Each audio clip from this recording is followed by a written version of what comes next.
अब कोशिश एक तरफ जहां भारत में हो रही है, एक कोशिश हो रही है चीन में।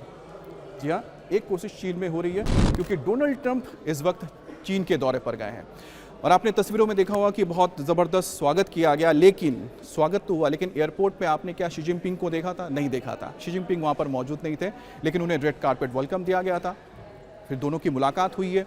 दोनों की मुलाकात के दौरान सुबह मुलाकात हुई, उसके बाद करीब 2 घंटे तक बातचीत चली है। दोनों नेताओं की 2 घंटे तक बातचीत चली है, 2 घंटे बातचीत की है। अब बातचीत में क्या वो अहम मुद्दे रहे हैं जिसको लेकर चर्चा की गई है, वो भी आपको हम बता देते हैं कि इस मुद्दे पर बातचीत हुई है।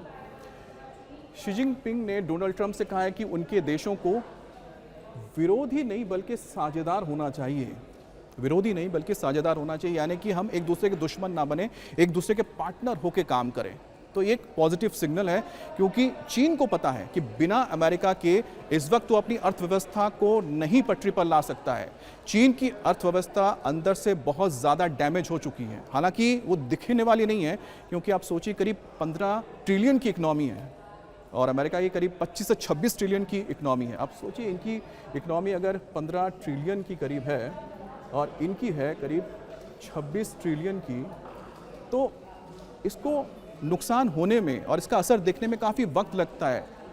अमेरिका का भी देखने में बहुत वक्त लगेगा, लेकिन इस वक्त सबसे ज़्यादा नुकसान चीन का ही हो रहा है क्योंकि जो तेल के वजह से जो संकट पैदा हुआ है चीन के ऊपर, क्योंकि ईरान से करीब 60% जो तेल आता है ईरान का, वो 60% चीन को ही जाता है और वो पूरी तरह से अब उस पर बाधित है स्ट्रेट ऑफ हॉर्मुज में। क्योंकि एक तरफ से जो अगर ईरान इजाज़त दे भी दे जाने के लिए, तो अमेरिका ने ब्लॉकेड करके रखा हुआ है इस स्ट्रेट ऑफ हॉर्मुज में।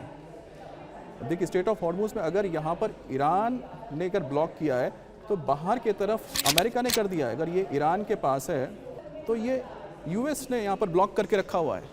तो यही वजह है कि इस वक्त चीन को काफ़ी परेशानी हो रही है, उसकी अर्थव्यवस्था चरमरा गई है और वो चाहता है कि अमेरिका के साथ बातचीत करके कोई एक रास्ता निकाले।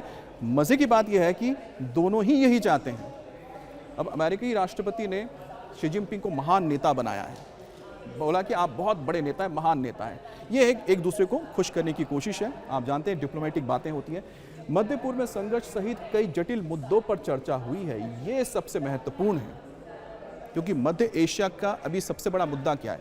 सबसे बड़ा मुद्दा स्ट्रेट ऑफ हॉर्मुज ही है और स्ट्रेट ऑफ हॉर्मुज में इस वक्त ब्लॉकेड है, एक तरफ अमेरिका, एक तरफ ईरान। चीन के साथ जो बातचीत हुई है उसमें अहम क्या होता है, क्योंकि इस वक्त चीन जो है, चीन का ईरान के ऊपर एक तरह से आप कह सकते हैं कि अच्छा खासा दबदबा है क्योंकि दोनों के बीच जो 25 साल का, चीन ने ईरान के साथ 25 साल 25 साल का एक समझौता किया है, कॉम्प्रिहेंसिव ट्रीटी की है दोनों देशों के बीच, जिसके तहत चीन ईरान के अंदर तमाम जो इंफ्रास्ट्रक्चर है, डेवलपमेंट है, सारा काम करेगा और उसके एवज में जो तेल है, तेल के ऊपर अधिकार रहेगा किसका? चीन का।